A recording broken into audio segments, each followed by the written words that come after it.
Jeg gjorde det, at jeg lavede nyhedsbreve med nogle jævne mellemrum, som blev sendt ud, så folk ligesom var opdateret på, hvad er der egentlig, der sker. Personalemøderne havde vi det også op at snakke. Og senest har vi også lavet det, vi kalder vores informationsmøder, som vi har hver 14. dag. Så medarbejderne i hvert fald hele tiden har en fornemmelse af, er vi på vej, den vej, som vi troede, vi var, og hvis vi ikke er, hvad er grunden så til det? Ja, og den er især blevet skærpet, synes jeg, det sidste års tid, eller sidste års tid, ved at vi netop har nyhedsbrev. Vi har den der stående informationsmøder på et kvarter.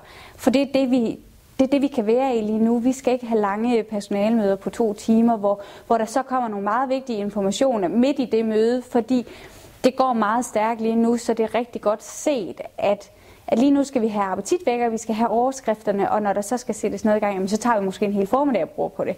Så vi retter ind, vi har ikke nogen løbende lange møder på samme måde, som vi havde tidligere, og det passer godt til den nutid, vi har. Og så er det også vigtigt at have en bevågenhed på den enkelte. Fordi der vil være nogen, som synes, det her det er rigtig svært. I hvert fald i forhold til den ændring, vi lavede. Og det kan være let at putte sig. Og jeg tror, som leder er det rigtig vigtigt, at man har øget fokus på dem, der ikke altid siger noget. Fordi det er tit dem, der måske netop har brug for at få hjælpen.